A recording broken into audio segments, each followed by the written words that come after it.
नमस्ते। आज का विषय है आलोचना, निंदा। दोस्तों, हम सबके जीवन में कभी ना कभी आलोचना का योग्य बनता ही है। कभी बुद्धिहीन मानकर, कभी असफल मानकर, तो कभी बुरा समझकर ये संसार हम पर आलोचना करता ही है। जब कोई आपके ऊपर आलोचना का तीर छोड़ता है, जब कोई आपकी निंदा करता है, जब वो बात आप तक पहुंचती है, तो आप व्यथित हो जाते हैं, दुखी हो जाते हैं, मन आपका खिन्न हो जाता है और मन करता है कि उस व्यक्ति का मुंह नोच लें, उस व्यक्ति का गला ही दबा दें। तनिक कभी विचार किया है आपने? आलोचना तो हमारे डेवलपमेंट का एक अस्त्र है। आलोचना तो हमारे डेवलपमेंट का एक हथियार है।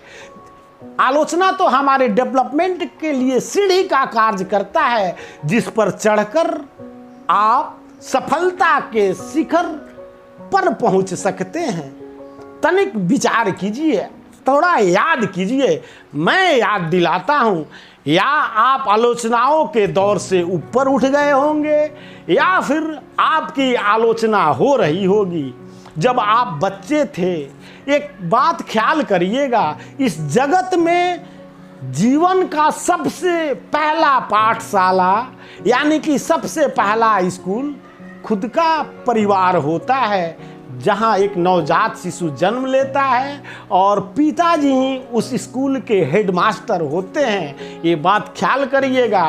तो दोस्तों, शुरुआत आलोचना की कहाँ से होती है? ज्यों ज्यों हमारी उम्र बढ़ने लगती है, हम बालिग के तरफ अग्रसर होने लगते हैं, तो पिताजी बात बात में निंदा करते हैं, साथियों से निंदा करते हैं, आपके मित्रों से आलोचना करते हैं। और जब वो आलोचना आपके कानों तक पहुंचती है, तो पिताजी के ऊपर बहुत गुस्सा आता है, बहुत गुस्सा आता है। आप याद कीजिए, मुझे तो याद है। लेकिन दोस्तों, हम लोग कितने बड़े मूर्ख हैं। हमने तो कभी इस बात को समझा ही नहीं कि आलोचना तो एक अस्त्र है और पिताजी हमारे नेतृत्व करता है, हमारे सृजन करता है। पिताजी को आप सोने का मुकुट भी पहना दो लाकर, और 1 मिनट के बाद ही आप में कुछ कमियां दिखी, तुरंत उस मुकुट को भूल जाते हैं और आपको भला बुरा कह देते हैं।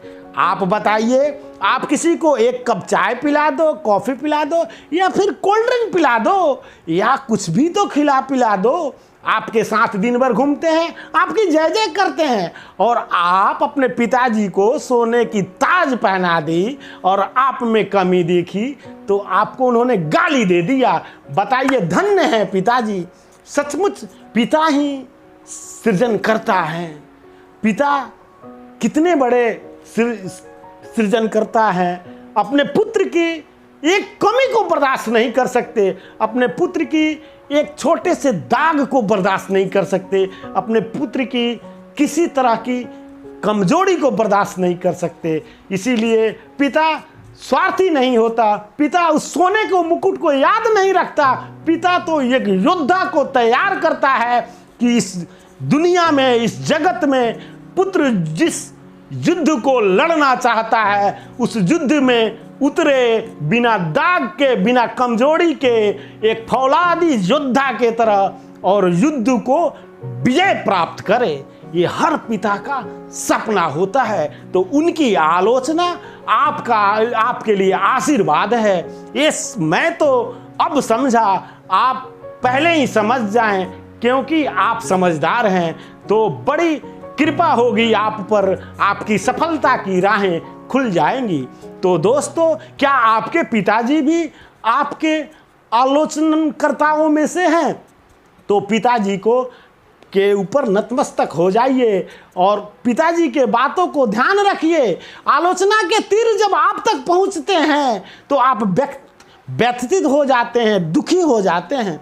कभी सोचा है आप आलोचनाओं को नकारात्मकता की ओर ले जाएंगे, नकारात्मक दृष्टिकोण से सोचेंगे तो आप निश्चित रूप से जीवन में कष्ट ही पाएंगे और कुछ नहीं, आपका जीवन कष्टकर हो जाएगा। अगर उसी आलोचनाओं का सेतु बनाकर समस्याओं के सागर को आप पार कर सकते हैं, उसी आलोचनाओं का सेतु बनाकर, उस आलोचनाओं का आधार बनाकर आप विकास के चरम सीमा पर पहुंच सकते हैं। तो ये निर्भर आपके ऊपर होता है कि आलोचनाओं से दुखी होकर उसका बदला लेते हैं कि आलोचनाओं से सीखकर उस कमी को बंद कर, उस छिद्र को बंद करके आप आगे की तरफ बढ़ते हैं। तो दोस्तों, आलोचना आपका शत्रु नहीं है, आलोचना तो आपका सबसे बड़ा मित्र है। तो दोस्तों, कभी भी आलोचना से घबराइए मत, निंदा से घबराइए मत। तनिक विचार कीजिए कि कहाँ कमी रह गई, किस बात से मेरी निंदा हुई। फिर देखिए, निंदा भी नहीं होगी, आपकी जय जय होगी और सफलता के शिखर तक आप पहुंचेंगे। तो धन्यवाद दोस्तों, घर पे रहें, सुरक्षित रहें और मनोज उपाध्याय को सब्सक्राइब अवश्य करें। धन्यवाद, थैंक यू वेरी मच।